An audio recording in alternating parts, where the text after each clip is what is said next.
We may have different philosophies, but we share one binding belief in love, music through love.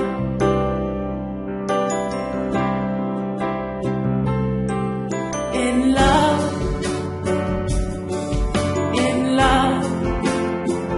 music through love.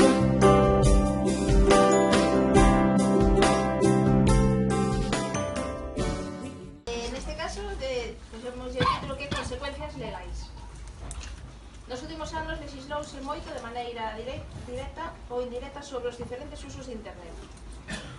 A tecnoloxía cambia a toda velocidade e, en ocasións, custa seguir o ritmo dos cambios tecnolóxicos legais. A día de hoxe, en cuestións que poden afectar a menores de idade, as leis máis importantes respecto ao uso de internet son a Lei de Protección de Datos e a Lei de Propiedade Intelectual. A Lei de Protección de Datos regula, entre outras moitas cousas, o uso que se fai de imaxes, datos persoais ou vídeos na rede, e estipula fortes multas no caso de que se invada a privacidade dunha persoa. Doutra banda, a Lei de Propiedade Intelectual indica que os programas de ordenador, tales como aplicacións ou xogos, pirateados son delito e prevé fortes multas por isto. Un dos grandes retos ao que se enfrontan os diferentes axentes que conforman as sociedades contemporáneas da nosa contorna máis próxima consiste en establecer un marco socioxurídico adecuado no uso das tecnoloxías da información e a comunicación, as TICs. Esta segunda parte será abordada por Víctor Salgado, é abogado especializado en Dereito Informático, en Protección de Datos e Internet. Moitas gracias aos dous, Santi e él, por estar aquí esta mañá e por compartir connosco esta xornada. Moitas gracias. Muchas gracias. Muchas gracias por la amable presentación y bueno, también a Santi por haber, no sé dónde está ahora mismo Santi. Ah, perdona, que te veía por ahí. Muchas gracias Santi por invitarme a estar, bueno, pues esta mañana, la verdad, con todos vosotros para hablar de un tema que yo creo que es bastante importante, bastante capital, que es, bueno, pues evidentemente todo lo que tiene que ver las nuevas tecnologías, evidentemente a nivel social y particularmente lo que tiene que decir la ley. Antes en el café comentábamos aquello de que la ley es esa viejecita que intenta alcanzar esa jovencita que siempre es la realidad, que va mucho más rápida, pero en el caso de la realidad tecnológica esa jovencita va en moto, o sea que ya no os digo nada, si la viejecita antes tenía problemas, ahora realmente tiene auténticos imposibilidades muchas veces de alcanzar esa realidad. Pero bueno, por lo menos en la mañana de hoy intentaremos, pues, bueno, dar un par de pinceladas sobre cuestiones que creo que pueden ser interesantes para lo que se trata aquí, para este foro, y luego, por supuesto, pues me pondré a vuestra disposición pues, en tanto las preguntas como en la mesa final, como bien comentaba Santi, para todas las cuestiones. Yo creo que es la parte más interesante, más de lo que yo tenga que decir aquí, ¿no? Por supuesto, aparte de esto, yo también soy muy así, o sea, en cualquier momento, si lo estimáis oportuno, me podéis interrumpir, podéis hacer cualquier tipo de pregunta al hilo de lo que yo estoy comentando, aunque como digo, también dejaremos, procuraré dejar tiempo al final y también tenemos la mesa final, ¿no? para esto. Bueno, dicho lo cual, en este momento, disculpad, ahora. En este momento estamos en lo que llamamos la web 2.0, eso dicen los expertos, aunque ya hay quien habla de la 3.0, de la 4.0, creo que en Bilbao van por la 5.0, pero básicamente lo que quiere decir esto fundamentalmente es la diferencia de la web que era antes, que era la 1.0. ¿Qué web era esa? Pues a finales de los 90, realmente, y principios incluso de este siglo, Internet era bastante, no digo aburrido, porque nunca fue aburrida, pero sí que era poco interactiva. Es decir, nosotros accedíamos a Internet y, bueno, leíamos lo que allí había, íbamos pinchando enlaces y salvo que tuviéramos unos altos conocimientos de informática, pues no podíamos interactuar, no podíamos publicar contenidos, no podíamos pues, introducir nosotros nuestros propios ni fotografías, ni ningún tipo de comentario, ni nada, ¿no? en esa red. Eso evidentemente empezó a cambiar ya a inicios de este siglo, empezó pues toda la tecnología que veis por aquí, el fenómeno fundamentalmente, el fenómeno blog, ¿no? Que bueno, hizo que cualquier persona, no digo sin conocimientos de informática, pero sí con unos conocimientos mucho menores, es decir, con un conocimiento vamos, a nivel de usuario, pues podía perfectamente empezar a publicar pues, sus reflexiones, sus artículos, sus comentarios directamente a través de Internet. O sea, con saber usar un procesador de textos ya teníamos acceso a Internet. ¿Eso qué causó? Que pues pasáramos de un entorno donde solo una persona aproximadamente de cada 10.000 que accedía a la red podía interactuar con la red. Ahora mismo teníamos ya una persona, para que os hagáis una idea, en España se escriben, están en este momento más o menos vivos, entre 2 a 3 millones de blogs que son leídos por unos 10 millones de personas todos los días. Ahora entenderéis por qué los medios de comunicación tradicionales están preocupados con Internet, claro. O sea, ya hay toda una red de comunicaciones y de donde se ejerce la libertad de información y expresión totalmente aparte de lo que son los medios tradicionales. Bueno, pues lo que decíamos, de 1 a 10.000 que teníamos antes, de repente ya tenemos de 1 a 10. O sea, una de cada 10 personas pues ya tiene los conocimientos suficientes para interactuar y para publicar en Internet. Pero es que la cosa no paró ahí, como bien sabéis. Indirectamente fueron surgiendo también otras tecnologías, que son las que hoy en día conocemos como redes sociales, ¿no? El tema de Facebook, Twitter, LinkedIn, etcétera, donde ya se nos hizo todavía mucho más fácil publicar en Internet, ¿no? Ya ni siquiera era necesario tener conocimientos de procesador de textos, ni siquiera de usar un ordenador, y eso fue gracias a otra pequeña revolución, o gran revolución, que nos acompañó prácticamente desde pues, esos años 2007, 2008, ¿vale? Que es lo que hoy en día llevamos todos en el bolsillo, ¿eh? Es decir, esto es uno de los mayores engaños de la historia de la humanidad, llamarle a esto teléfono móvil. Yo no sé a cuántas personas veis hoy en día utilizándolo como un teléfono. Yo, sinceramente, cada vez menos. Esto es un microordenador, ¿vale? O un ordenador de bolsillo. ¿Qué pasa? Que, como no le llamamos así, da menos miedo, ¿vale? Esto es un teléfono. Vale, pues ya está. Si decimos, voy a comprar el último microordenador, caramba, esto ya me lo pienso más, ¿eh? Pues sobre todo porque yo lo de los ordenadores a lo mejor no lo termino de dominar, lo de la informática no era mi preferido. Bueno, esto evidentemente sí tiene en común con un teléfono, que es casi tan sencillo de utilizar como un teléfono de toda la vida. Esa es la gran ventaja y el gran engaño, entre comillas, de esto. Pero estamos utilizando herramientas muy complejas que evidentemente igualan, si no superan en algunos aspectos, lo que podíamos hacer o lo que podemos hacer con un ordenador. ¿De acuerdo? Y ya no digamos la información que puede obtener sobre nosotros, de lo que luego ya hablaremos también, que es parte del objeto de la charla del día de hoy. Bueno, pero es que la cosa tampoco ha parado ahí, porque han ido surgiendo otras tecnologías, entre ellas la famosa revolución de WhatsApp, la mensajería móvil, vamos. Y eso que siempre hubo mensajería. O sea, yo recuerdo salas de chat desde hace un montón de tiempo, desde el origen de Internet, pero claro, no era fácil, no había que tener un programa específico, no era algo interactivo, no era algo intuitivo. Bueno, pues hoy en día, evidentemente, sí que lo tenemos mucho más accesible. En mi caso, bueno, nosotros montamos el despacho, que está especializado en estos temas, para que os hagáis una idea, en el año 98. Decir en el año 98 que estás especializado en Derecho Informático, pues era poco menos que ahora decir que estás especializado en Derecho del Espacio, ¿no? Mi familia tuvo serios problemas para bueno, pues realmente aceptar esta situación o desheredarme, decir, oye, hijo mío, ¿para qué te hemos pagado los estudios? Para que te dediques a la nada, ¿no? Bueno, en el caso de mi madre tardó unos cuantos años, yo creo que hasta el 2009 que empecé con el blog y empezó a leer un poco lo que yo hacía, no se enteró de realmente lo que estaba haciendo. Y yo, pero mamá, ¿de qué crees que he vivido estos últimos más de 10 años? Pero bueno, en fin, esto es harina de otro costal. Pero os puedo asegurar que mi madre nunca quiso acercarse, siempre hubo cacharros, desde que yo tengo prácticamente uso de razón, desde los 12 años, que convencí a mi padre para que me comprara el primer ZX Spectrum para estudiar. Eso me coló 2 veces nada más, ¿eh? Al tercer ordenador ya me dijo, mi hija mío, búscate la vida, porque no veo que para estudiar mucho tú no lo usas. Bueno, pues siempre, evidentemente, se fue tropezando mi madre con cacharros de este tipo durante toda la vida. Bueno, pues nunca quiso saber absolutamente nada de informática, hasta hace 2 años. Hace 2 años, además me acordaré toda la vida, en la comida de Navidad, dijo, oye, mira, ¿por qué no me compráis uno de esos teléfonos? Pero no lo quería para acceder a Internet, ni para acceder a Facebook, ni siquiera. No, dijo, quiero uno de esos teléfonos con WhatsApp para ver la foto de mis nietos. Y yo dije, se ha acabado la brecha tecnológica. Si mi madre me ha dicho que evidente que siempre, no será porque no tuvo tecnología siempre delante, la sufrió durante muchos años, y anda que no yo hablar de ella también, pero nunca tuve el más mínimo interés, pues ahora evidentemente os puedo asegurar que ha acabado la brecha tecnológica a todos los aspectos. Pues bueno, precisamente esto es lo que ha generado. Hoy en día más del 90% de la población, y digo bien, de la población, utiliza WhatsApp. Ya no hablamos más del 90% de los usuarios de Internet o de los usuarios de determinada aplicación. No, no, no. Estamos hablando de más del 90% de la población. De hecho, uno de los fenómenos más aterradores de los últimos años son los grupos de padres y madres de WhatsApp.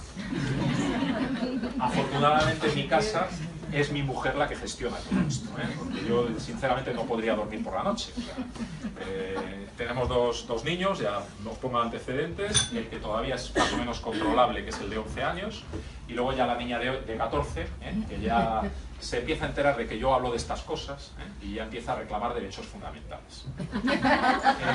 Yo le he dicho claramente que tú oirás a tu padre hablar de cosas por ahí adelante, pero lo que es en casa, aquí dentro en casa, no hay derechos fundamentales hasta los 18 años. Y a los 18 hablamos. Por supuesto sé que estoy expuesto a todo tipo de demandas, pero bueno, antes tiene que encontrar un abogado y ahora... En definitiva, como digo, hoy en día tenemos un escenario que nada tiene que ver con el escenario que teníamos hace unos años. Estamos mucho más expuestos, por un lado, pero tampoco tenemos historia, no tenemos prácticamente... Nadie nos ha formado para este entorno, ¿de acuerdo? Pues podemos coger a los niños, ¿verdad? Cuando son pequeñitos, pues los llevamos por la calle y vemos el semáforo y le enseñamos el señor rojo y el señor verde y lo que significa, y que aunque el señor esté verde hay que mirar igualmente, no vaya a ser que haya algún señor malo o despistado que se salte ese semáforo. Gastamos un montón de energía en eso, pero lo cierto es que ni nadie nos educó para estos nuevos semáforos, ni muchas veces tenemos una percepción real de estos riesgos, ¿no? Esto básicamente, bueno, hay un libro que veo que además ha sido mencionado por Santi, lo veo además aquí, el libro de los nativos digitales, del cual tuve el honor, bueno, de hacer una presentación del libro con Huicho y Susana, con sus coordinadores, y la verdad es un libro que yo creo que hoy en día hay que tener de cabecera, y con lo cual estoy totalmente de acuerdo, es decir, el mito de los nativos digitales. Hoy en día, bueno, todos sabemos que tenemos niños que afortunadamente han nacido aprendidos, ¿verdad? O sea, ellos mismos han desarrollado 4 o 5 tentáculos, aparte de otro hemisferio cerebral, que les ayuda a estar en contacto ya desde un primer momento, desde que tienen mi uso de razón, ya con estos teléfonos móviles. Yo recuerdo a mi hijo de apenas 18 meses coger mi teléfono móvil y empezar a pasar fotos, hacerlas grandes, pequeñas, y yo, Dios mío, o sea, una interacción, y era la primera vez que tenía esa interacción. Bueno, no confundamos habilidad con conocimiento. Sí es cierto que ellos han crecido con estas tecnologías y tienen mucha más habilidad, pero no tienen ningún tipo de conocimiento. Imaginaos a Fernando Alonso, que sí, que tiene una habilidad impresionante a la hora de conducir Fórmula 1, pero que nadie le haya enseñado las normas de tráfico, y le ponemos un Fórmula 1 en la mano. ¡Hala! Circula por Coruña. Os podéis imaginar el enorme desastre que podría eso ser.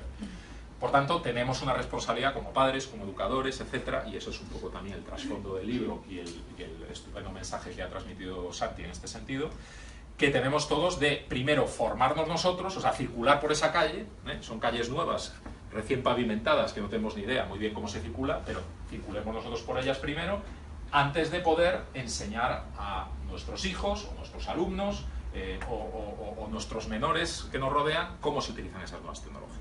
Y esto, desgraciadamente, no se hace en la mayor parte de los casos. Tenemos auténticos huérfanos digitales, más allá de simplemente, como también sale en el libro, nativos digitales. Simplemente se le da esa herramienta, como antes la navaja, efectivamente, que llevaban nuestros padres y nuestros abuelos en el bolsillo, ahora se le da una herramienta que es mucho más potente, dicho sea de paso, sobre todo para los derechos fundamentales, que es para el niño, pero no le enseñamos realmente cómo realmente utilizar, cómo gestionar todo este tipo de elementos. Y tenemos una responsabilidad y una dejación de funciones también en esto.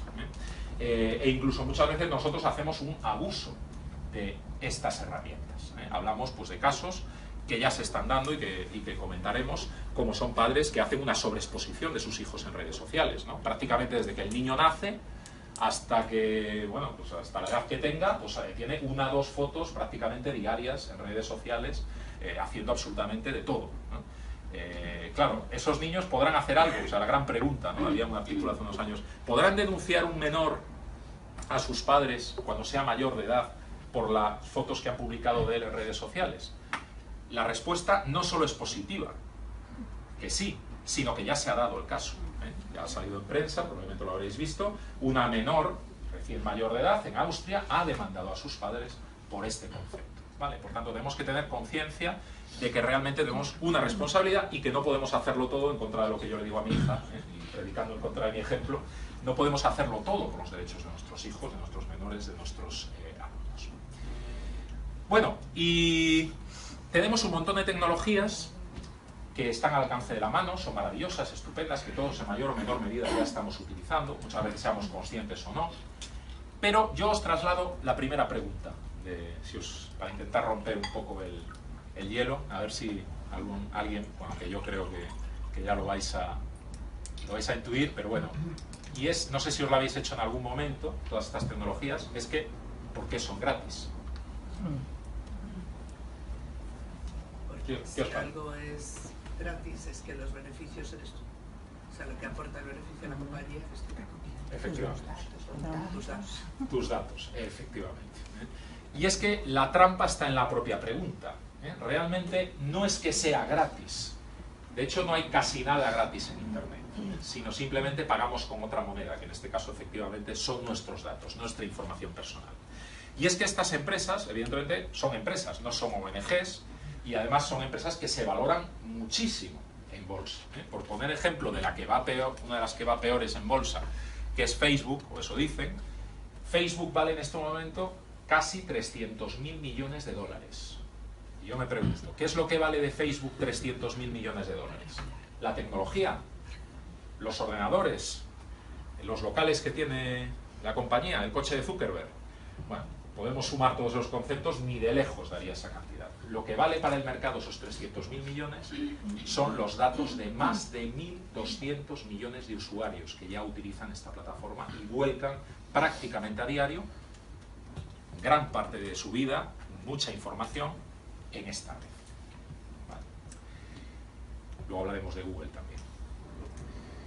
Bueno, ¿y qué derechos tenemos para protegernos ante esta realidad? Porque, hombre, algún derecho tendremos, ¿no? Al fin y al cabo, pues oye, vivimos en una democracia, de momento al menos, nominalmente, tenemos una serie de derechos reconocidos en un documento que es bastante importante, que se llama Constitución.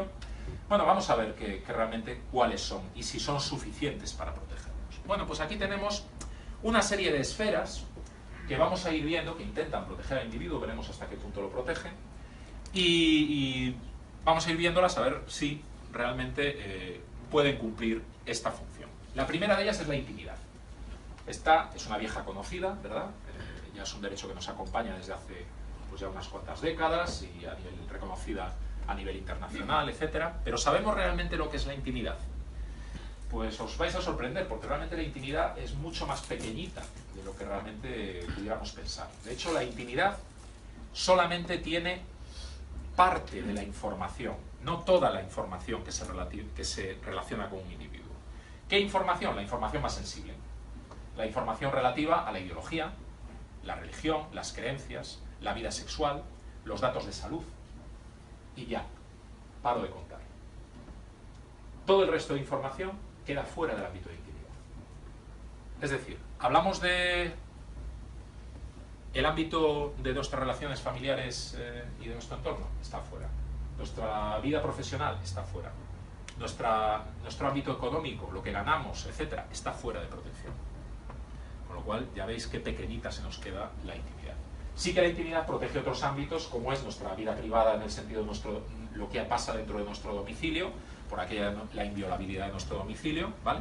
Y también cuando nos comunicamos nosotros a nivel privado, nuestras conversaciones, es lo que llamamos el secreto de las comunicaciones. Un grupo de WhatsApp está protegido por el secreto de las comunicaciones. ¿Qué os parece? Y en casa tampoco, hay que tener cuidado con los microondas, que también ahora...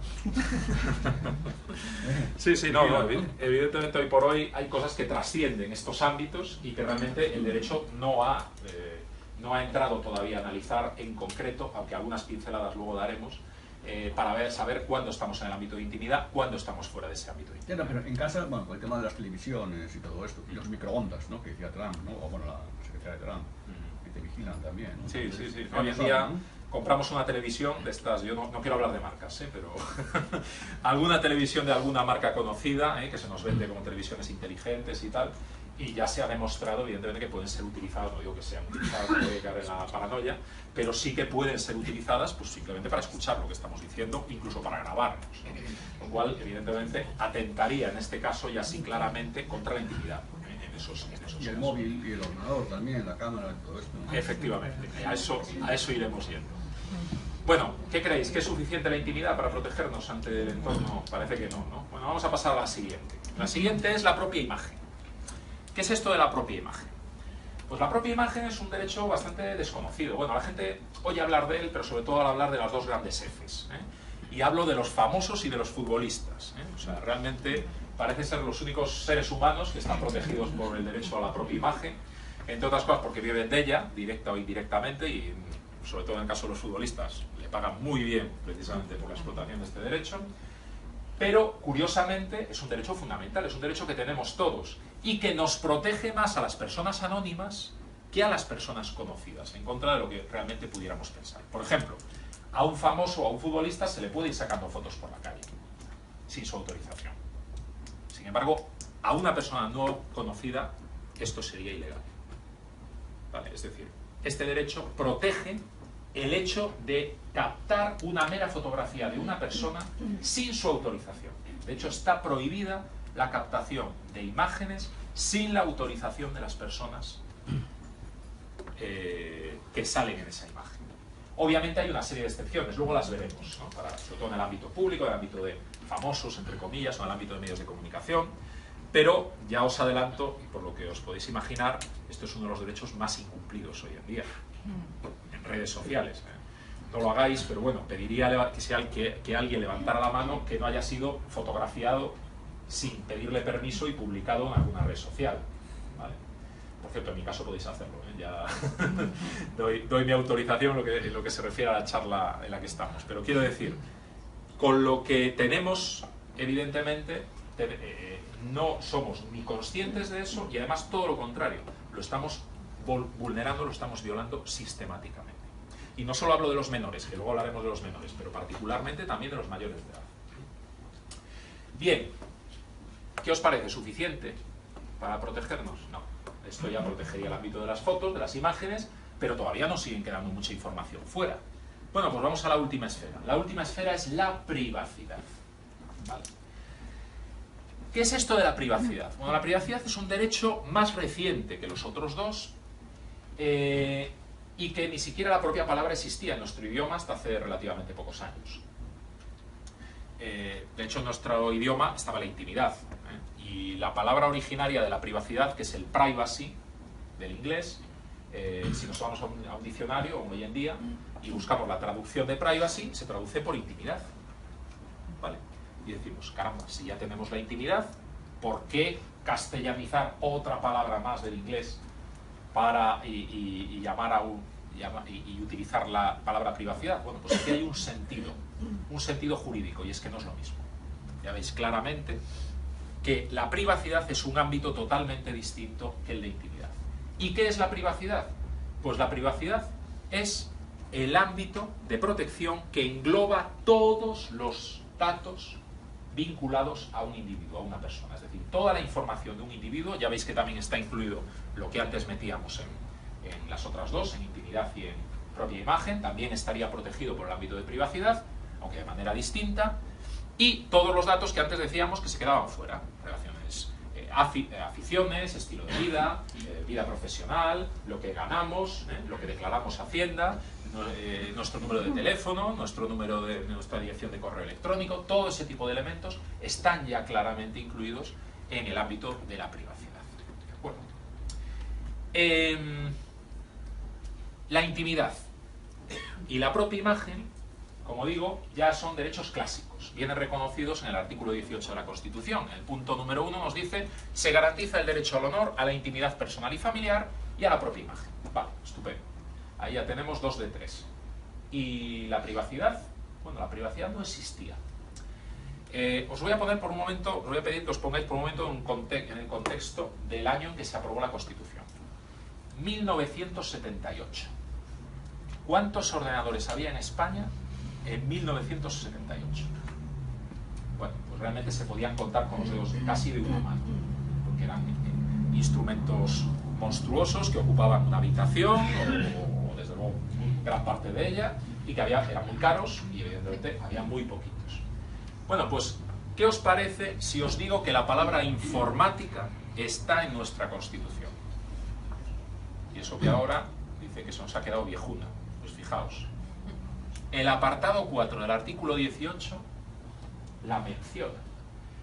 Y esto es peor de lo que yo decía antes de los años 90, ¿eh? O sea, aquí hablar de la informática en 1978 era como reconocer el derecho de los alienígenas en la próxima reforma de la Constitución. ¿Vale? Por si acaso algún día nos encontramos con ellos, pues vamos a reconocerle algún derecho, ¿vale? Bueno, pero cuidado con cómo reconoce y cómo habla de la informática, ¿eh? Porque dice claramente este apartado: la ley limitará el uso de la informática para garantizar el honor y la intimidad personal y familiar de los ciudadanos y el pleno ejercicio de sus derechos. Luego hablaremos del honor, que ya veis que es un derecho que se menciona por ahí y que realmente tiene mucho que ver y mucha importancia, pero bueno, de momento lo estoy dejando interesadamente de lado, ¿vale? Pero quedémonos con el resto. Tenemos, evidentemente, una capacidad de el legislador, en este caso el constituyente. Yo, vamos, sinceramente, no tengo muchas cosas claras, pero sí sé una. ¿Y quién redactó este artículo? El que redactó este apartado se apellidaba Nostradamus, ¿eh? Porque realmente tener la capacidad en 1978 de anticipar uno de los grandes problemas de décadas posteriores es auténticamente impresionante. Bueno, este apartado se olvidó durante muchos años. Aquí en España somos así. O los primeros o los últimos, no tenemos remedio, ¿eh? Y de las cosas buenas muchas veces nos olvidamos totalmente. Hasta que pasaron dos cosas. En el año 92 se aprobó la primera ley de protección de datos, ley actualmente derogada. Pero me encantaría decir que fue porque nos acordamos de este apartado y porque había un mandato constitucional para aprobar esta ley. Que va, nadie se acordaba ya de este apartado ni nada por el estilo. Pues simplemente para entrar en un club exclusivo europeo, que fue, además de la Unión Europea, el Tratado de Schengen, que se exigía que todos los participantes en el Tratado de Schengen, en esta apertura de fronteras, tuvieran una ley de propiedad, de protección de datos. Y por eso lo hicimos, no porque nos acordáramos de este apartado. Pero afortunadamente, unos años más tarde, vino el Tribunal Constitucional a enmendar esta plana en dos importantes sentencias. Hablo del 30 de noviembre del año 2000, ¿vale? El 30 de noviembre del año 2000, en dos importantes sentencias, la 291 y la 292, el Tribunal Constitucional dijo: este apartadito que veis aquí ya no va a ser más un límite para proteger el resto de derechos fundamentales, sino que en sí mismo está reconociendo un nuevo derecho fundamental. Este nuevo derecho fundamental se llamó de muchas maneras: el derecho a la autodeterminación informativa, el derecho del habeas data, y más recientemente el derecho a la protección de datos, o lo que hoy conocemos por el derecho a la privacidad. Por tanto, verbigracia del Tribunal Constitucional, desde el 30 de noviembre del 2000 tenemos un nuevo derecho fundamental, que es el derecho fundamental a la privacidad. ¿Vale? ¿Y qué pasa con la propia imagen? Bueno, la propia imagen no tardaron 14 años, afortunadamente, en regularla, lo mismo que la intimidad, cierto tipo de derechos. Se hizo antes, a los 4 años aproximadamente, 3 años y pico. Y fue a través de la Ley Orgánica 1/82. ¿Y qué nos dijo esta Ley Orgánica? Que, por cierto, sigue en vigor, aunque algunos la quieren modificar, pero desde luego está muy sólida todavía. Primero, que es ilícito que nadie saque imágenes de personas sin su autorización, salvo que estemos en algunos ambientes concretos, como por ejemplo, cuando predomina un interés histórico, científico, cultural relevante, o bien, entre otras cosas, cuando haya la información gráfica sobre un suceso o acaecimiento público, eso sí, cuando la imagen de una persona determinada aparezca como meramente accesoria. ¿Eso qué quiere decir? Que ahora podría entrar un periodista de un periódico, ahora mismo aquí, para hacer una cobertura de este evento, y podría sacar una foto a todos los que estamos aquí, sin necesidad de que nosotros le diéramos autorización, con la excusa de que evidentemente está cubriendo el acto, está informando de un acto público. Pero cuidado, lo que no podría hacer ya es hacernos un zoom a alguno de nosotros sin solicitar esa autorización, ¿de acuerdo? O que ya esa persona a la que está haciendo un zoom en sí mismo sea noticia, por ejemplo, sea un cargo público, sea un famoso, etcétera, etcétera, etcétera, ¿de acuerdo? Por tanto, fuera de esto, y ya veis que tampoco son tantas excepciones, no se permite sacar imágenes, fotografías de personas. O sea, a partir de este momento, ese que os cae mal y que está publicando todo el día fotografías de vosotros en WhatsApp, en Facebook y demás, o en Snapchat o cualquiera, pues ya decir, mira, a la siguiente te denuncio. Y además tenéis base para ello. Otra cosa es que lo hagáis finalmente. ¿Qué pasa con los menores de edad? Perdona, por ejemplo, Sí. los acontecimientos deportivos, partidos de fútbol, que ahí sí que hay muchas veces Zooms. Efectivamente. Y es una excelente pregunta. Y no se pide autorización. Pues eso es, en base a la ley, un claro incumplimiento. Y es algo que se viene haciendo desde hace mucho tiempo. Incluso pues la típica persona o la pareja o no sé qué, que cogen, le hacen el zoom y la sacan. Pues eso es ilícito. Esa persona concretamente se podría dirigir contra ese medio y denunciarlo por haber utilizado su imagen sin su autorización. Pero en cambio, yo por ejemplo tengo un hijo que juega al fútbol y sé que ahora mismo está jugando un partido. Sé que a la hora del partido de fútbol que está jugando está en YouTube. Hay un padre que filma todos los partidos. Eso es un acontecimiento público, están jugando en la torre ahora mismo y va a estar en YouTube dentro de una hora. Sí. Aquí es un caso, digamos, límite. Sí es un suceso o acaecimiento público, pero quien está haciendo la cobertura no es un periodista, no es un medio tradicional, ¿vale? Aunque esto ya se está difuminando, porque ¿qué es un medio de comunicación hoy en día? Pero sí claramente, en mi opinión, es que estaría incumpliendo la ley en este caso y tendríamos que, o sea, obviamente no podría hacerlo en ningún caso sin la autorización, no ya de los menores, porque en este caso evidentemente por sí mismos, como vamos a ver, no pueden prestar esta autorización, sino de sus padres o tutores legales. Por tanto, ¿podríamos llegar a denunciarlo? Podríamos llegar a denunciarlo, ¿vale? Y esto es algo muy, desgraciadamente, bastante frecuente, o sea, es algo que casi nos paramos a pensar, ¿vale? Tampoco quiero asegurar las garantías, porque aquí sí, yo poniéndome el abogado de la otra parte, lo que aduciría es precisamente esto, es un suceso acaecimiento público, y que realmente, bueno, pues aunque no sea un medio de comunicación, pues hoy en día YouTube se puede entender como un medio de comunicación y aunque sea de manera amateur, esta persona funcionaría como un periodista perdón, a nivel de hacer esta cobertura. Yo lo veo dudoso, pero podría decirlo.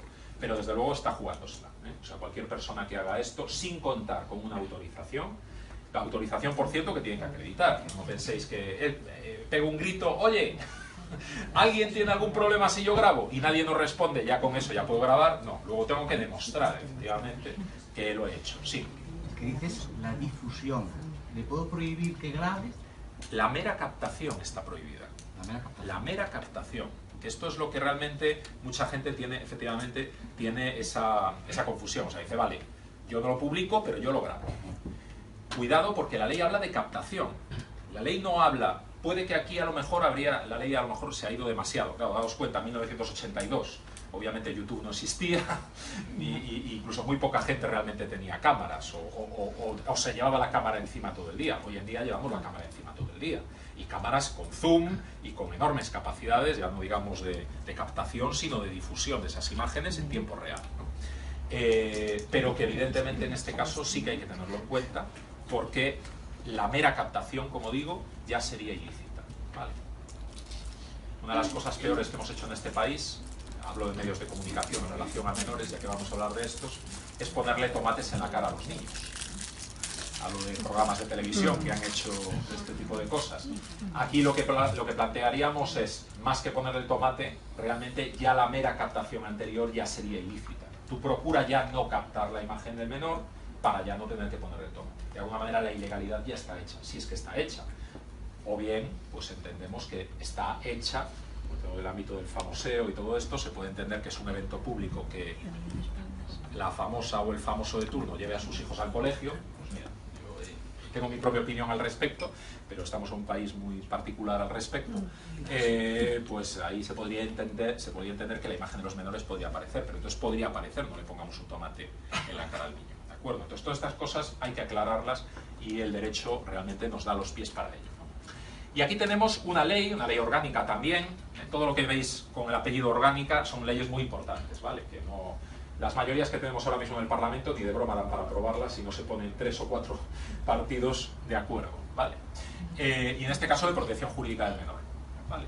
Y nos dice que la difusión de información o la utilización de imágenes o nombre de menores en medios de comunicación que puedan implicar una intromisión ilegítima en su intimidad, honra o reputación, o que sea contraria a sus intereses, determina la intervención, ojo, no de sus padres, del Ministerio Fiscal. Y esto lo termina de redondear en el siguiente párrafo, donde se dice que esto operará incluso si consta el consentimiento del menor o de sus representantes legales. Es decir, que en determinadas ocasiones, aunque tengamos el consentimiento de sus padres, eso no es óbice para sacar al niño de cualquier manera. Y particularmente en una situación que puede afectar gravemente para cualquiera de estos derechos fundamentales que estamos comentando. Y aquí sí que voy a hacer referencia concretamente al honor. El honor es un derecho fundamental también, que nos vemos desde hace muchos años, que hoy en día casi nos suena como añejo, como viejo, se nos ha quedado como un poco pasado de moda, ¿no? Esto de hablar de hoy en día de honor, proteger mi honor y esas cosas, ya nos llama la atención, o sea, nos recuerda pues esa época en la que llevábamos un guante blanco en el bolsillo, preparado para que cualquiera que nos insultara, pues por supuesto pasarle el guante blanco, no entendí por qué tenía que ser blanco, pero bueno, pasarle el guante blanco por la cara y decirle: nos vemos al alba, eliges armas, ¿no? Bueno, esa era una época que para su momento en el que yo estaba dispuesto a morir por mi honor, o por defender lo que entendía que era mi honor. Hoy en día nos parece totalmente anacrónico. El derecho más importante, sin duda, en eso creo que estaremos de acuerdo, es el derecho fundamental a la vida, ¿vale? Pero curiosamente hay personas que tienen una sensibilidad distinta, incluso sociedades, ya sin remontarme tantos años en nuestra sociedad, pero hoy en día, por ejemplo, la sociedad japonesa es una sociedad muy dada a esto, y de hecho, desgraciadamente, tenemos casos de suicidios, ¿no? Cuando una persona siente que ha fracasado en la vida o en sus negocios, es decir, que ha perdido su honor, realmente decide quitarse la vida, precisamente porque valora más el honor que su propia vida. Hoy en día, lo que pasa es que le llamamos de otra manera, estamos viendo un resurgir del honor, pero le llamamos de otra manera. ¿Cómo le llamamos? Dignidad. Dignidad, también, pero en el ámbito de Internet, ¿cómo le venimos llamando? Reputación. Reputación online, ahora se habla, de hecho podéis buscar en internet reputación online, cantidad de servicios, nosotros mismos también prestamos servicios en reputación online, y hay un derecho concreto que hace referencia a esto, que es un derecho encubierto. Ese derecho es el derecho al olvido. El derecho al olvido se nos ha vendido, nos ha engañado, se nos ha vendido como que es un derecho de protección de datos, ¿vale? De hecho ahora mismo se habla de la reforma, luego ya os comentaré, el nuevo reglamento de protección de datos a nivel europeo, y se nos habla que una de las grandes novedades es el derecho al olvido. ¿Perdón? Que de momento no hay. El derecho al olvido, y de hecho luego podéis leer el texto final del reglamento europeo, donde sí ponen derecho al olvido, pero lo entrecomillan, y hablan del derecho que es primo hermano del derecho al olvido, que es el derecho de cancelación o derecho de supresión, ¿vale? Pero el derecho al olvido es mucho más que simplemente un derecho de protección de datos. Si os dais cuenta, el derecho de protección de datos tiene que ver con la privacidad. Pero yo cuando pido que alguien se olvide de mí en Internet, ¿por qué estoy pidiendo que se olviden de mí? Tengo dos razones. Una, porque no quiero que mis datos aparezcan o que mi imagen aparezca. En ese caso sí estoy utilizando y me estoy amparando en un derecho a la protección de datos, o incluso en el derecho a la propia imagen también. O no quiero que salga algo relacionado conmigo porque me perjudica. Es decir, dice que yo hice algo malo en un momento o fui sospechoso de hacer algo malo y no me apetece que eso salga ahí. ¿Eso qué tiene que ver con la privacidad? Tiene que ver con el honor. Y como bien estáis comentando, el honor es un derecho muy interesante porque tiene dos patas. Tiene la pata pública, que es lo que hablamos de reputación, ¿vale? Que todo el mundo conoce, bueno, que más o menos ha salido, que es el derecho a que los demás me vean como un tipo guay, un tipo, en términos generales, por lo menos no mal tipo, con un mínimo de que todos tenemos derecho a que se nos respete, vamos a decir así, o que tengan un mínimo de reputación pública. Pero también hay otra pata que se suele olvidar bastante, que antes la sacasteis, es la dignidad, la parte privada, o lo que también llamaríamos amor propio. El hecho de qué pasa, cómo me veo yo cuando me miro al espejo. ¿Qué veo ahí? Aparte de ver más o menos arrugas, que eso ya lo de menos, canas, que ya estamos acostumbrados, ¿qué veo yo ahí? ¿Estoy satisfecho conmigo mismo? ¿No estoy satisfecho? Bueno, pues el derecho protege la capacidad de yo verme bien a mí mismo. Fijaos hasta dónde llega el derecho. que yo tengo derecho a quererme a mí mismo. Esto es el derecho al honor desde el punto de vista privado. Por eso es ilegal que alguien me pille en el patio y me lleve a una esquina y me insulte, aunque no lo oiga ningún otro niño del cole, o aunque no lo, y mucho menos un profesor, etc. Y eso es igual de injurioso, igual de calumnioso, que si yo lo hago también en un ámbito público. Sí que es cierto que el daño es distinto, pero ojo, porque estoy también atacando el derecho a la honor. ¿Vale? Hoy en día, por hablar de vincular el tema de acoso escolar y todo esto, no solo es ilegal que se publique en redes, etcétera, sino también el hecho de que aunque la persona me mande mensajes solamente a mí y no se entere nadie más, eso es igualmente perseguible por el derecho. ¿De acuerdo? Y esto se olvida muchas veces. Bueno, pues aquí lo que nos dice es que esto se puede hacer y es necesario protegerlo, incluso aunque los padres lo autoricen, o el propio menor. El propio menor, el hecho de que autorice o no autorice ya casi es lo de menos, aunque tiene alguna capacidad. Pero lo importante son sus tutores legales. Y hoy en día tenemos muchos ejemplos, como comentábamos, de padres que están, bueno, que a mí me saquen una foto a los 5 años con un tutú rosa, pues puede hacerle mucha gracia a mis padres.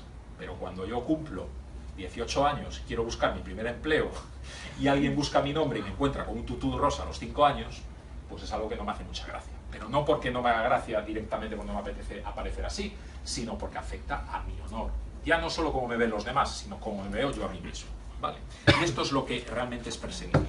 Y ojo, porque hablamos del Ministerio Fiscal. No es necesario, por supuesto los padres estamos amparados para proteger a nuestros menores, pero si hacemos una dejación de funciones, cualquier persona de nuestro entorno, profesores, padres, bueno, otros padres, educadores, etcétera, puede directamente dirigirse al Ministerio Fiscal, algo que no se hace casi nunca, ¿verdad? Salvo en el caso de famosos o comen del pollo y este tipo de cosas, pero realmente es algo mucho más frecuente, desgraciadamente, de lo que podemos anticipar, de lo que podemos pensar. Bien, y ya hablamos, me voy a centrar ya en lo que es la privacidad, que es el objeto fundamental de la charla. Y sí que es cierto que tenemos una privacidad, pero dos sistemas muy distintos de entender esa privacidad. Porque estamos en Internet, y en Internet todo está mezclado. Yo cuando estoy accediendo a una página, a un servicio de Internet, no siempre sé dónde está.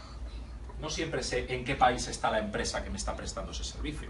Pero sí debemos de tener en cuenta que según sea ese país, la legislación puede ser muy distinta, como vamos a ver en el ámbito de privacidad. ¿Cómo es la privacidad en los Estados Unidos de América? Bueno, pues la privacidad, y esto es antes de la era Trump, ya no os digo de ahora en adelante, no es un derecho constitucional. Esto puede sorprender porque sabemos cantidad de películas, ¿verdad?, que tenemos de la privacidad, en el que, perdón, de la privacidad, de otros derechos fundamentales, como el de la libertad de expresión, por ejemplo, donde estamos hartos de oír a periodistas abanderar la primera enmienda de la Constitución de los Estados Unidos que le garantiza ese derecho fundamental, libertad de información, libertad de expresión. O la famosa quinta enmienda, esto que cuando los cacos los pillan y le piden que canten, dicen, me acojo la quinta enmienda. Por cierto, esto nos ha pasado en algún caso, en un caso que hemos llevado, el acusado realmente, hablando de su señoría, dijo, señoría, me acojo la quinta enmienda. Entonces su señoría, bueno, además de aguantar la risa, que muchas veces no sé cómo lo hace sinceramente, le explicó claramente, dice, mire, yo entiendo que lo que usted está intentando hacer es acogerse a su derecho a no declarar contra sí mismo, que casualmente también está reconocido en nuestra Constitución. Pero informo al acusado que de momento la Constitución americana no se aplica a España.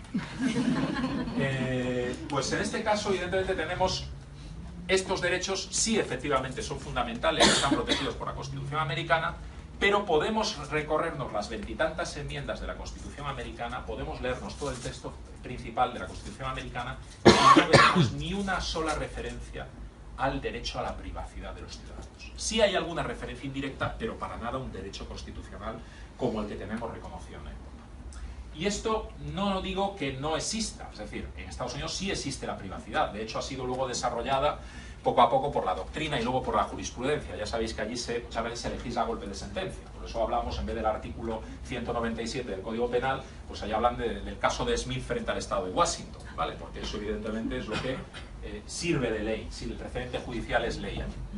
Se definió, el primero que habló de esto fue un tal juez Clooney en 1879, no sé si antepasado o no del actor, el cual reconoció un derecho, the right to be let alone, el derecho a que me dejen solo, al derecho a que me dejen en paz. Yo allí en mi rancho de Wyoming, con un revólver en una mano y la Biblia en la otra, y que nadie se mete en mi territorio, pues ya sabéis que le descerrajo 4 tiros y eso también es un derecho fundamental, y si es en mi territorio no me pueden causar, etcétera, etcétera.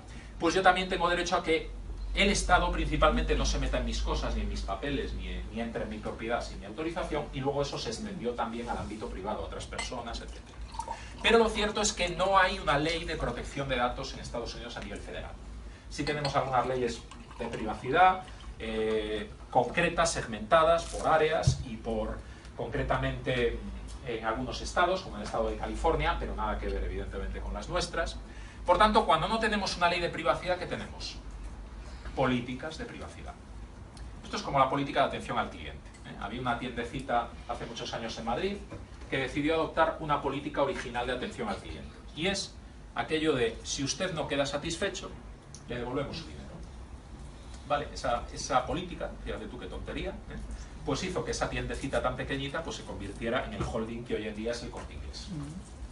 Y todavía hoy en día no es obligatorio legalmente devolver el dinero a una persona si ha quedado insatisfecha con un producto. Es algo que ha decidido la empresa hacer y que muchas empresas evidentemente hoy en día hacen, pero no todas. Solo es obligatorio si yo compro el producto a distancia, por ejemplo a través de internet. Ahí sí, me tienen que dar 14 días al menos para yo, si me lo quiero pensar, lo puedo devolver. ¿Vale? Pero no así en tienda física. Bueno, pues en Estados Unidos lo que está pasando. Cada empresa decide cómo ellos piensan proteger los datos de sus clientes y de sus usuarios. Y a cada uno es libre. Como no hay una ley, ¿vale? Por lo menos en los términos en los que nosotros entendemos, cada empresa decide cómo va a protegerlos. Ahí Facebook tiene su idea, Google tiene su idea, etcétera, etcétera. Cada uno tiene su idea de cómo cada empresa decide. Porque no olvidemos que todos estos servicios que os estoy mencionando tienen su sede en Estados Unidos y por tanto se van a someter a la legislación americana, o más bien la no legislación americana en este ámbito. Y eso permite que Google, Facebook, etcétera, mantengan sus modelos de negocio de hacer prácticamente lo que quieran con nuestros datos, siempre y cuando cumplan una cosa: decírnoslo. ¿Qué pasa si yo digo en mi política de privacidad que no voy a compartir los datos con nadie y luego lo hago? Caramba, yo he redactado mi política de privacidad. No me voy a sancionar a mí mismo por incumplir mi propia política. Bueno, esto no es del todo cierto, porque en Estados Unidos lo cierto es que le dan mucha importancia a aquello de decir la verdad. Y si no, a santo de que cuando viajamos a Estados Unidos nos preguntan, entre otras cosas, si tenemos intención de asesinar al presidente de los Estados Unidos. No sé si habéis viajado a Estados Unidos en alguna ocasión, entre otras cosas, llevamos frutas, verduras, llevamos una cantidad desorbitada de dinero. ¿Y usted tiene intención, ya aprovechando que visita el país, de intentar asesinar al presidente? Algo que, por cierto, ahora tenemos complicado responder en esta época. Pero bueno, si realmente respondéis lo que yo recomiendo responder, es que no tenéis esa intención, y luego por un arrebato intentáis en la visita esa a la Casa Blanca, pues intentáis asesinarlo finalmente, y bueno, venga, ya que estamos, que sepáis que os pueden pasar dos cosas. Uno, que os van a, obviamente, encausar por haber intentado o conseguido, enhorabuena en este último caso, asesinar al actual presidente de los Estados Unidos. Pero en segundo caso os van a encausar por haber mentido. Y no penséis que eso es baladí y que la pena que os puede caer por haber mentido en ese formulario es corta tampoco. Pues esto es lo que pasa con la política de privacidad. Entonces, tú mientras digas la verdad no pasa nada. Entonces, si yo antes decía en mi política de privacidad que no iba a compartir los datos con nadie y de repente me doy cuenta que puede ser económicamente muy rentable vender los datos de mis clientes, ¿qué tengo que hacer? Cambiarla. Algo que no sucede casi nunca, ¿verdad? Es un comentario irónico. Se está cambiando la política de privacidad cada 2 por 3. Se nos dice que es para aclararla, para explicarla de una manera más comprensible para nosotros, para proteger más nuestros datos. No os creáis nada de esto, es precisamente todo lo contrario. A alguien se le ha ocurrido otra nueva explotación que se puede hacer de nuestros datos y se habían olvidado de meterlo antes. Pues nada, lo han cambiado y luego veremos ejemplos de ello. ¿Quién es el dueño de los datos en Estados Unidos? La empresa, la organización. No son las personas, son las empresas. Eso hace que Facebook, como es el caso que os comentaba antes, pues valga casi 300.000 millones de dólares. ¿Vale? Bueno. ¿Qué pasa en Europa? Ya lo hemos visto. Es un derecho constitucional, afortunadamente, y además distinto del de la intimidad. Es el derecho a la protección de datos de carácter personal. No solo tenemos una ley, tenemos una directiva europea que será sustituida en breve por un reglamento que entrará en vigor el año que viene, que luego os comentaré, y además tenemos una ley en cada uno de los países miembros, en nuestro caso la LOPD, la Ley Orgánica de Protección de Datos. Aquí tenemos requisitos y sanciones, es decir, yo no puedo poner en mi política de privacidad, aunque le llamemos igual, eso no quiere decir que lo sea, lo que yo quiera, tengo que someterme a los requisitos que dice la ley, y si no lo hago, exponerme a sus importantes sanciones. ¿Y quién es el dueño de los datos en Europa? Pues lo siento mucho, pero es la persona, es el individuo a la que se refieren esos datos. Por tanto, ya veis que esto es el día y la noche. Ahora auténticamente reíros de otro tipo de guerras. La auténtica guerra del petróleo, la nueva guerra del petróleo, está aquí. Porque el nuevo petróleo son nuestros datos, es nuestra información, vale muchísimo dinero. Y claro, a las empresas americanas le interesa mucho más este modelo, como os podéis imaginar, que este modelo. Y ahora mismo hay auténtica batalla campal. Afortunadamente, en lo que es a Europa y a nuestros derechos fundamentales, vamos ganando. ¿Vale? Si no, hay que ver las últimas sentencias, desde la de 13 de mayo del año 2014, la famosa de derecho al olvido, precisamente, el caso Google, que se reconoció por primera vez ya no solo el derecho al olvido, sino que se vinculó a una empresa norteamericana, en este caso Google, a la normativa europea si trataba datos de europeos y tenía una sede en Europa, cosa que evidentemente cumple en los dos casos. ¿Vale? ¿Cuál es la mayor mentira de Internet? ¿Qué os parece?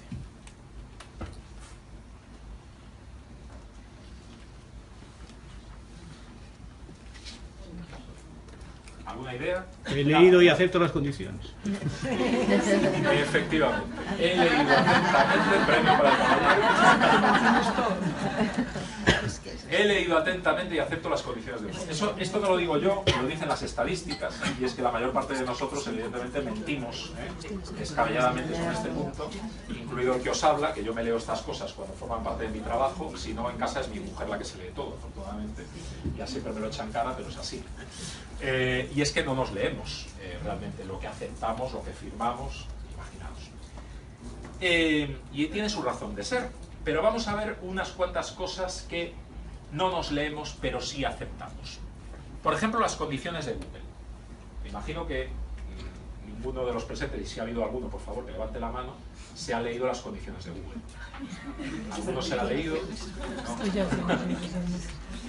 Me las han cambiado varias veces. Asumo que todos, o prácticamente todos, las habéis aceptado, ¿no? De una u otra manera. No, yo no las acepté. Y sigue saliendo el mensaje. ¿No las acepto? Y no las acepto. No, porque hay que leer mucho. Pues, Y sigue saliendo el mensaje, el recordatorio de... Exactamente, enhorabuena. Pues ya digo, en este caso no deberíamos aceptar sin leer las cosas, pero bueno, es comprensible que no lo hayáis hecho. Pues simplemente os extracto unos cuantos párrafos para que veáis más o menos qué es lo que nos hemos perdido, ¿vale? Y aquí nos dice que, por ejemplo, la información que usted nos proporciona, nombre, dirección de correo electrónico, tarjeta de crédito, es posible que combinemos los datos que nos proporciona el solicitante a través de su cuenta con la información procedente de otros servicios de Google o de terceros. Ah, es posible. Luego nos habla de las cookies, que no son galletas, ¿vale? Cuando usted visita Google, enviamos uno o varias cookies, entre paréntesis, un pequeño archivo que contiene una cadena de caracteres, a su equipo, mediante la que se identificará de manera exclusiva su navegador. Esto es un eufemismo. Lo que se le identifica es a usted.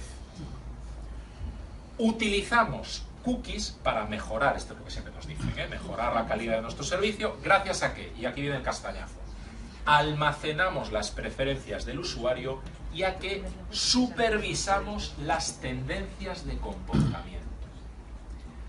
Llegados a este punto, yo siempre digo lo mismo.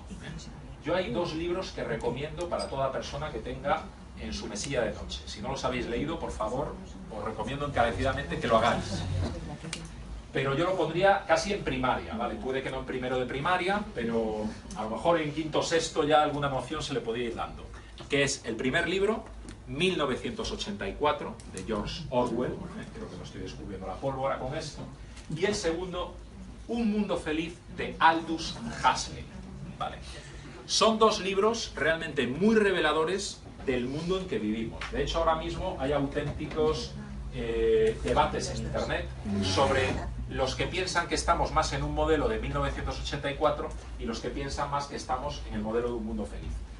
Yo sinceramente soy de la opinión que un poquito de cada, ¿vale? O sea, tenemos un poquito de las pantallas que nos vigilan, ya no colgadas de la pared, sino que las llevamos encima del bolsillo, ¿vale? Y también tenemos un poquito de esta sociedad hedonista, adormecida por los placeres, que es la de Aldous Huxley de Un Mundo Feliz, ¿vale? Pues esto lo tenemos ya. O sea, os puedo asegurar que Orwell ni en su mejor imaginación iba a pensar que algún día una compañía diría que iba a hacer precisamente esto con los datos, no de sus clientes. Ojo, no confundamos, porque no somos clientes de Google. Como bien indicabais antes, somos el producto de Google, o más bien los datos. Y entre otras cosas nos dice, por ejemplo, el tipo de búsquedas que realiza. Quedémonos un momento aquí. Imaginaos simplemente las búsquedas que habéis hecho en Google alguna vez. Aunque solo tuviera esta información Google, la cantidad de información ya que tiene sobre nosotros. ¿Qué creéis? ¿Que almacena las búsquedas que realizamos vinculados a nuestro perfil? ¿O no? Aquí lo veis, porque nos lo dice, ¿vale? Aquí nos dice Google que recoge dos datos sobre nosotros, dos tipos de datos. Unos, los que nosotros facilitamos voluntariamente a Google. Esos son los de menos. Son las dos líneas que veis arriba. El nombre, la dirección de correo electrónico cuando abrimos una cuenta, ¿vale? El número de teléfono o los datos de tarjeta de crédito si hacemos alguna compra, etc. El nombre y fotografía. Todos esos tipos de datos sí somos conscientes de facilitarlos a Google. Pero luego nos dice Google, también los datos que obtenemos a través de la utilización de nuestros servicios. Y eso es una lista ingente y que se va ampliando. Simplemente os destaco. Ojo, esto no solo incluye cuando visitamos Google, y esto también nos lo dicen ellos. No es solo cuando vamos a google.es o google.com, no. Es cuando nosotros visitamos cualquier página web que tenga publicidad de Google, tipo de AdWords, etc. Y yo me pregunto, ¿qué página web no tiene publicidad de Google?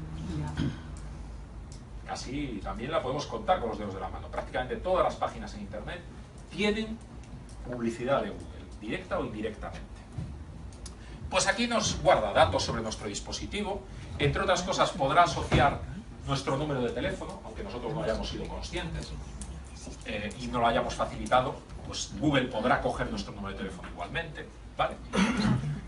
Podrá coger los datos de registro, ¿vale? Cada vez que consultemos el contenido de forma automática, la información detallada sobre cómo utilizamos el servicio, por ejemplo las consultas de búsqueda, las guarda, todas, absolutamente vinculadas a nuestro perfil. Esto indirectamente de que estemos identificados o no. ¿Por qué? Porque Google sabe quiénes somos. ¿Y por qué sabe quiénes somos? Porque siempre utilizamos más o menos los mismos aparatos para acceder. Y como veíamos antes, los datos técnicos, datos telefónicos, número de teléfono, número de la persona que... Bueno, el tema de a quién llamamos, durante cuánto tiempo, excepto el contenido de la llamada, ríete de Telefónica. Telefónica tiene la obligación de guardarlo durante 2 años y luego eliminar esta información, salvo requerimiento judicial. Google lo guarda para siempre. Solo le falta el contenido de la comunicación, pero el resto lo está guardando.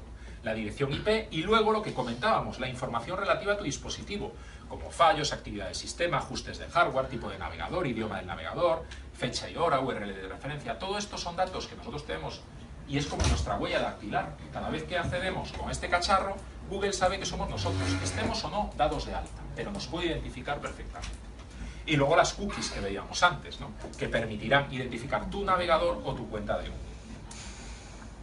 Datos sobre tu ubicación física. Y aquí viene la cosa más divertida de todas. Bueno, me imagino, no sé si habéis... ¿Alguien utiliza Google Now o le suena Google Now? Sí, sí. ¿Os suena Google Now? El resto tenéis, ¿no? Bien. Bueno, Google Now, puede que no lo conozcáis por el nombre, pero la primera persona que me habló de este servicio de Google revolucionario vino muy emocionado. Me dijo, oye, mira, ¿no sabes el nuevo servicio que acaba de lanzar Google y tal? Y es el siguiente, mira, yo cuando salgo de trabajar y en función de la climatología o del estado del tráfico, me dice en cuánto tiempo tengo para llegar a casa. Ahora ya os empieza a sonar, ¿verdad? Y lo mismo cuando yo estoy en casa para salir para el trabajo. También me dice cuánto tiempo tengo yo para llegar al trabajo. Y esto es impresionante. Es un servicio, desde luego, totalmente impresionante y fantástico. Pero sería aún más impresionante y fantástico si yo le hubiera dicho a Google dónde está mi casa. ¿Alguno de vosotros le ha dicho a Google dónde está vuestra casa? Sí. No. Ni el trabajo tampoco. Pero es igual, te lo coge por el tienes que vas de casa a trabajo a casa. ¿Y alguno de vosotros le ha dicho dónde trabaja? ¿Cómo narices sabe Google dónde vivimos y dónde trabajamos? Muy sencillo. Yo llevo un cacharrito de estos que le hemos llamado teléfono, y lo llevo en el bolsillo. Y cuando yo llego a casa, lo mismo que haréis vosotros, me imagino, lo dejo a cargar en un sitio, ¿vale? Y no lo muevo durante unas horas, que más o menos coincide cada vez menos con mis horas de sueño. Y al día siguiente, ¿qué hago? Y sí, también, cuando voy a comer a casa, sí. Y cuando tal, me cojo este cacharrito, me lo meto en el bolsillo y me lo llevo a otro sitio, que es mi trabajo, y lo dejo ahí. Y durante más o menos las horas laborales, le digo cada vez más, me ubica en ese sitio. Google no tiene que preguntarnos dónde vivimos y dónde trabajamos. Él ya lo sabe.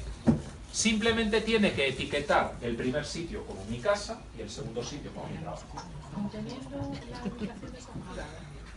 Eso es lo que voy a comentar. Supongo que a partir de este momento estaréis muy deseosos en este momento de empezar a desactivar cosas de vuestros teléfonos. Sí, porque ahora también salió un tema, lo comentaron hace poco, no sé, que ahora en WhatsApp hay una aplicación supuestamente que te ubica las personas que tú tienes en contacto, dónde están, si están cerca de ti, si están a 5 minutos, en qué calle están y tal. Y yo me quedo y digo, a ver, a mí me da igual, que yo no tengo nada, pero ¿sabes? Te quedas en plan... Se empieza y esto es la punta del iceberg. Cualquier día van a saber hasta si he hecho sola la comida. Pues tengo más malas noticias para vosotros.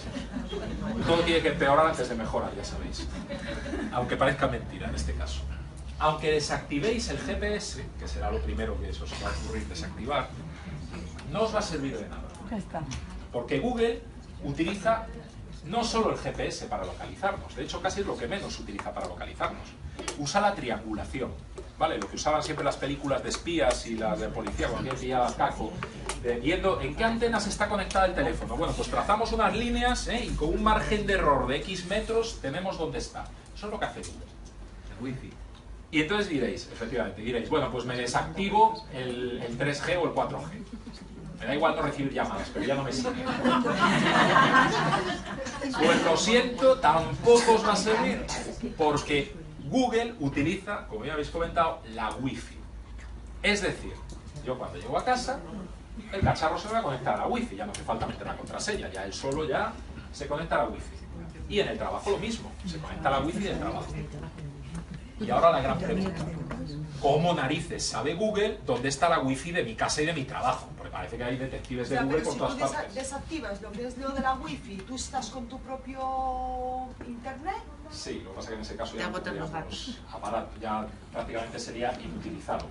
Yo nunca utilizo esa Wi-Fi. Claro, pues en este último caso sería la única manera, desactivar la Wi-Fi, porque si no... Pero ¿cómo sabe Google dónde está la Wi-Fi de nuestra casa y de nuestro trabajo? Muy sencillo. Hay un cochecito que de vez en cuando podéis ver por la calle con el logo de Google, además no se esconde, o sea, con una pedazo de antena impresionante hacia arriba que lleva un montón de cámaras. Son las que van sacando fotos por la calle. Esto ya os debería sonar una alarma de un derecho que hemos visto antes, que es derecho a la propia imagen, ¿verdad? De ir sacando fotos a gente por la calle. Vale, esto ya le trajo disgustos a Google, ahora emborrona caras, ¿vale? Y emborrona matrículas, algo que no hace de manera perfecta y todavía sigue apareciendo. Pero bueno, esto voy a correr un tupido velo, salvo que luego queráis volver a ello, porque esto daría para otra conferencia. Pero en lo que se refiere a esa antena, ahí iban también cosas que nosotros no sabíamos en un primer momento. Y es que eran antenas de espectro radioeléctrico, que iban captando absolutamente todas las ondas radioeléctricas de su entorno. De manera que cuando ese cochecito pasó delante de nuestra casa o delante de nuestro trabajo, captó la señal de nuestra Wi-Fi y la localizó en el mapa. Por cierto, si en esos momentos estáis conectándoos a vuestro banco o a alguna transacción, pues tengo otra mala noticia para vosotros.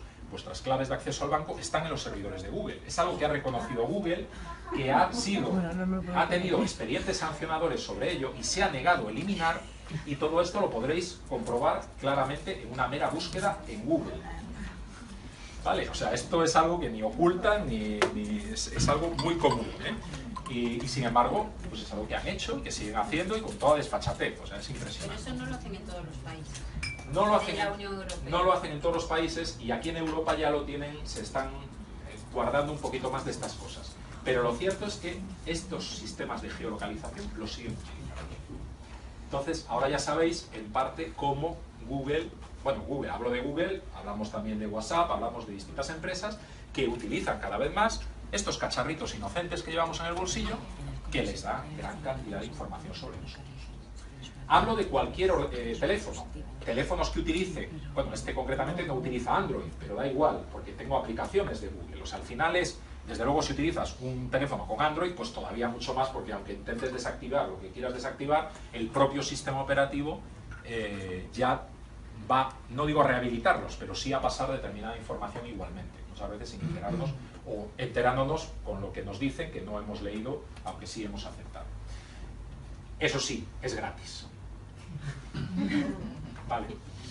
Ahora entendéis, ya decía mi abuela hace muchos años, nadie da duros a 4 pesetas. Que yo sepa, con los euros se sigue aplicando la máxima, ¿eh? Nadie da dinero gratis, ni servicios gratis. Y luego hablamos de las cookies, lo que comentábamos antes, e identificadores anónimos, ¿vale? Cuando interactúas con servicios que ofrecemos de nuestros partners, como servicio de publicidad, funciones que pueden aparecer en otras páginas web, ¿vale? Aquí, insisto, habría mucho más que comentar, pero yo creo que ya con esto ya nos queda más o menos claro cuál es el modelo de negocio de Google, en definitiva, y qué nivel de datos tiene sobre nosotros. ¿Qué pasa con Facebook? ¿Qué os parece? Muerte en vida. Bueno, voy a intentar concretar un poquito más.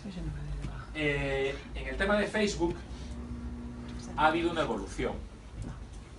Esto es lo que era la privacidad de Facebook en el año 2005.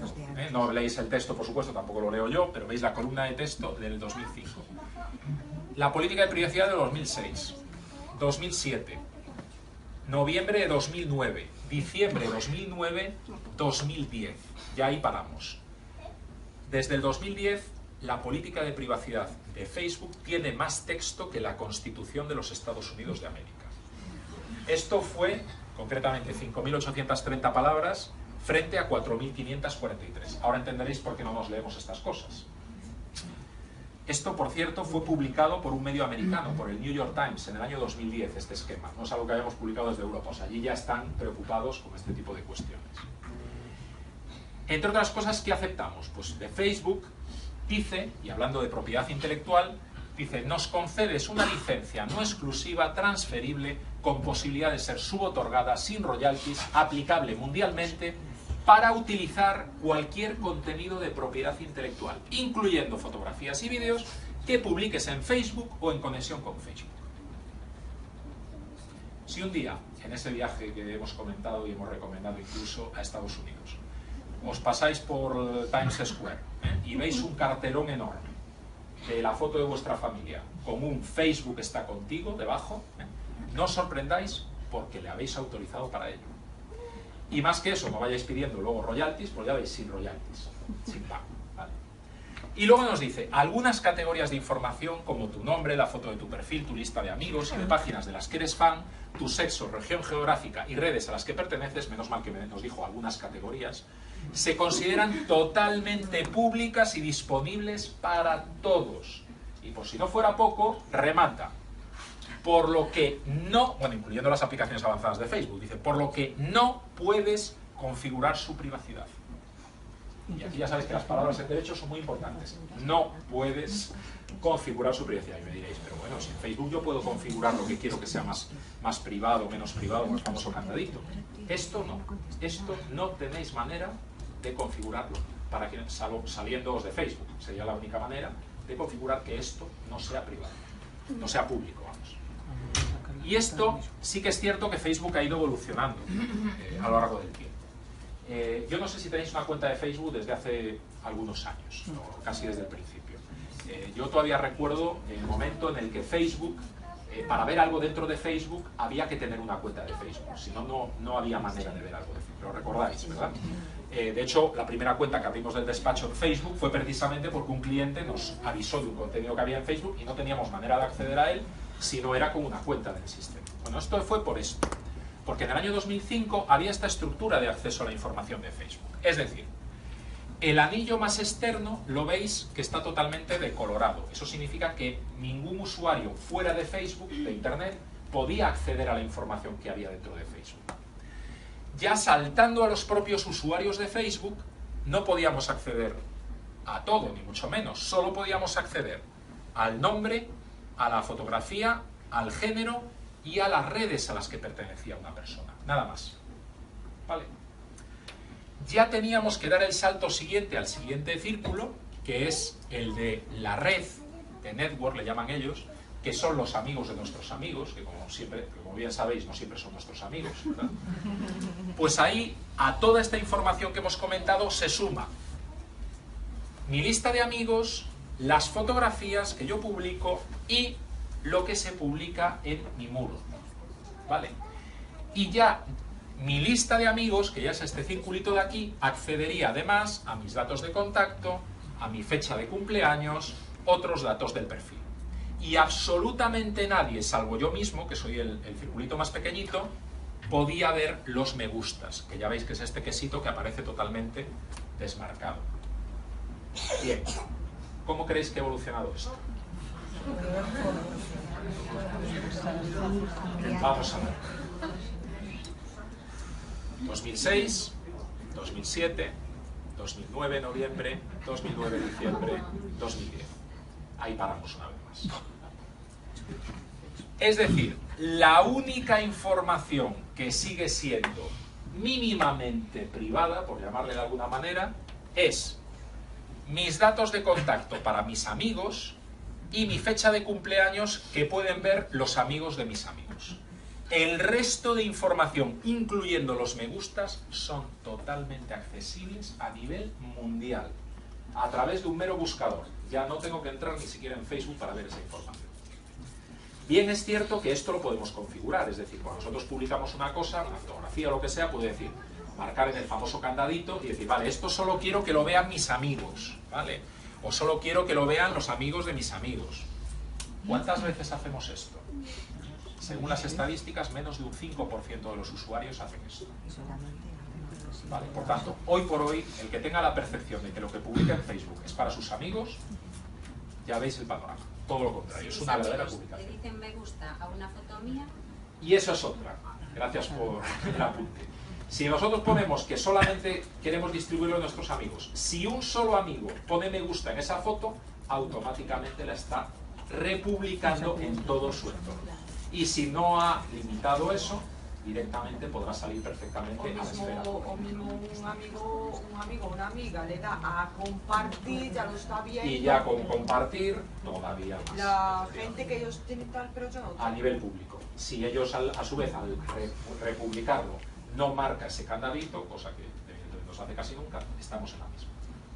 Por tanto, como consejo, no metáis nada en Facebook que no queráis que sea público. Público, hablo público, completamente público. Porque desgraciadamente luego para retirarlo, no digo que sea imposible, pero casi es imposible. En Europa, como hemos visto, la cosa cambia. Tenemos una directiva, tenemos un reglamento nuevo que entrará en vigor, apuntaos la fecha, el 25 de mayo del año 2018, entrará en vigor el nuevo reglamento. Y se diferencia de la directiva, que la directiva normalmente esperábamos hasta tener una ley que la transpusiera. El reglamento no, el reglamento va a entrar directamente en esa fecha, haya o no cambio, digamos, a nivel legal interno. Y luego la ley orgánica de protección de datos, que evidentemente todavía sigue en vigor y esperemos que la reformen, aunque ya veis, ley orgánica, parlamento actual, no se llevan bien. Con lo cual, y Real Decreto, el de desarrollo de esta ley, 1720 de 2007. ¿Vale?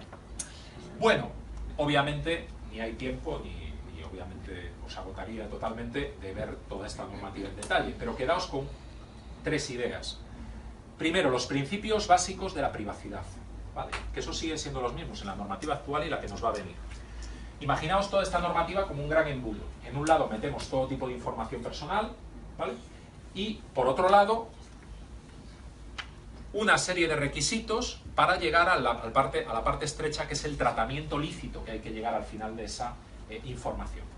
Hay muchos requisitos, pero hay tres que destacan fundamentalmente, que son estos tres valores, los tres principios fundamentales de la protección de datos. Primero, el consentimiento.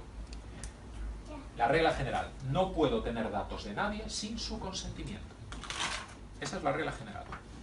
Regla que admite excepciones. Si no, por ejemplo, nadie pagaría impuestos en este país, ¿no? Como tuviéramos que dar la autorización a Hacienda para que nos cobrara impuestos y vamos listos. Por tanto, hay casos en que no necesitan nuestro consentimiento. Vale, pues punto número 2.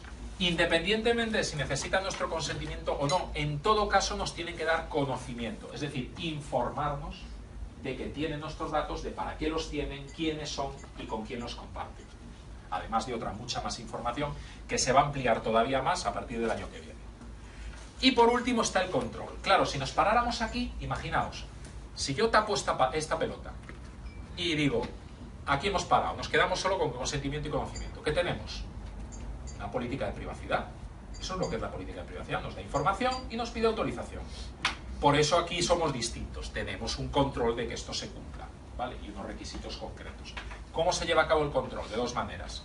Uno, por el propio interesado, que podemos ejercer derechos directos y ciertos, como es el derecho de acceso, el derecho de rectificación, el derecho de cancelación, supresión, el derecho al olvido, quien lo llama, u oposición, ¿vale? Y por ahí oiréis hablar de los derechos ARCO, ¿vale? Pues no es por Juana de Arco ni nada por el estilo, es por las siglas: acceso, rectificación, cancelación y oposición, ¿vale? ¿Y qué pasa si no nos hacen caso cuando ejercemos estos derechos? Pues ya nos vamos a la segunda pata del control, la que hace pupa. Irnos a una autoridad, en nuestro caso la Agencia Española de Protección de Datos, a denunciar cuando una entidad no respeta nuestra privacidad. Y en ese caso, evidentemente, estamos en un escenario en el que pueden ser sancionadas con importantes multas. ¿Qué pasa con los menores de edad? Bueno, pues el nuevo reglamento reconoce que se puede considerar un menor, puede dar consentimiento directamente a partir de los 16 años, salvo que la ley interna diga otra cosa. En nuestro caso, el artículo 13 de nuestro reglamento de desarrollo de la ley nos dice que los mayores de 14 años por sí mismos pueden dar autorización para el tratamiento de sus datos, directamente. Ojo, que esto no incluye ni su propia imagen, que es un derecho fundamental aparte, ni su derecho al honor, ni su derecho a la intimidad. Estos tres derechos quedan aparte. Solo un mayor de 16 años de 18 años o un mayor de 16 emancipado podrá darlo. Pero bueno, esto me lo recuerda a mi hija a menudo, ¿eh? Papá, que ya sé que soy mayor de edad, ya tengo 14 años, yo soy mayor de edad. Bueno, ya os repito lo mismo que dije antes, que ya ignoré completamente todo esto, pero evidentemente sí en parte tiene razón en el sentido de que un mayor de 14 por sí mismo ya puede autorizar al menos lo que se puede hacer con sus datos, ¿vale? Pero ojo, no podemos pedirle datos del resto de su entorno familiar directamente al menor. Tendremos que pedírselo y solicitar la autorización del resto del entorno familiar. Esto, cuando lo explico en los colegios, se lleva las manos a la cabeza muchas veces. O sea, no le puedes preguntar a un niño en qué trabaja tu padre. Eso es ilegal hoy en día. Le puedo preguntar... ¿Eh? Sí, claro. Sí, pues esto es ilegal. Lo que yo puedo preguntarles al menor: déjame el teléfono de tu padre para que yo le llame y le pregunte en qué trabaja. Eso sí que es legal, pero nunca en qué información que haga referencia a su entorno familiar. Y ya en cuanto a las sanciones, para que veáis hasta qué punto puede llegar la agencia a asustar o no a los que tratan estos datos, ¿vale? Pues teníamos hasta ahora este escenario, es el que dice ahora mismo la ley. Hay 3 niveles de sanción: leves, graves, muy graves. Para infracciones leves, de 900 a 40.000 euros, no está mal. Graves de 40.000 a 300.000 euros y muy graves de 300 a 600.000 euros. Si esto os parece alto, ya no os voy a decir nada de lo que nos va a venir a partir del año que viene. Este es el escenario de las multas en el Real Decreto, en el Reglamento de Protección de Datos europeo.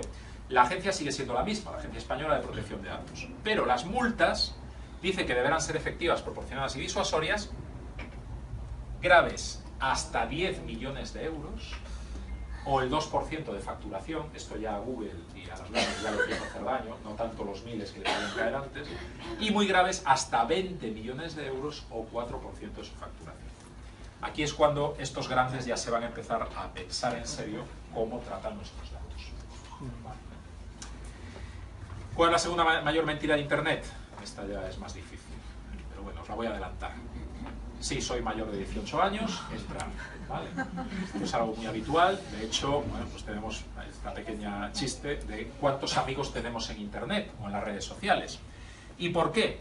Porque la Agencia de Protección de Datos dijo que cuando yo superaba ese número de amigos, por ejemplo, en Facebook o en algún grupo de WhatsApp, por ejemplo, se entendía, si yo supero el número de amigos que normalmente tengo en mi vida real, del mundo real, pues se supone que cuando yo estoy poniendo un comentario o una foto, ya estoy publicando esa foto. No estoy simplemente en una esfera que podríamos decir antes de intimidad.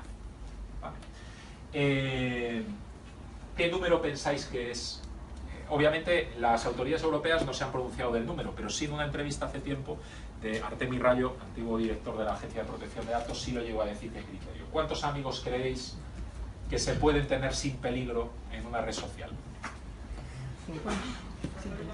50, 4.999. ¿Alguien más? Sin peligro. Sin peligro, o sea, entendiendo que superamos ese límite, ya se entiende por parte de la agencia que es una publicación, para lo cual evidentemente tenemos que tener pues, un cumplimiento normativo distinto que simplemente si lo compartimos en el ámbito privado. Bueno, os lo adelanto, tampoco podemos hacer aquí una porra o un bingo. 20. Bueno. 20, es decir, algo que ha superado cualquier usuario después de una semana en cualquier red, por muy marginado que sea, pues cuidado, porque a partir de 20, ya no os digo los grupos de WhatsApp, de padres o madres, etcétera, pues ya sabéis, todo publicado, ¿vale? Y luego tenía un bloque que evidentemente ya no da tiempo de ver, que es, por si tenéis alguna duda, pero os lo dejo ahí, en el ámbito de criminalidad informática, delitos asociados, entre los cuales, bueno, pues estaría el tema también de el tema de menores y el tema de propiedad intelectual. Hablaríamos también del tema del honor, injurias, calumnias, delitos contra la intimidad, imágenes captadas con consentimiento, ciberamenazas, ciberacoso, reforma, la última reforma del Código Penal. Y nada, desgraciadamente nos hemos quedado sin tiempo. De todas maneras, la presentación también la he puesto a vuestra disposición, se la he pasado a Santi para que ella también con la suya pues os la haga llegar.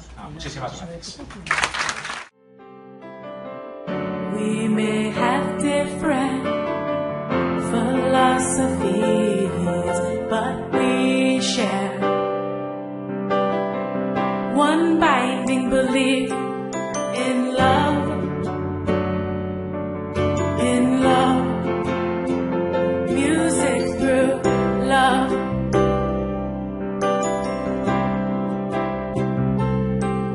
In love.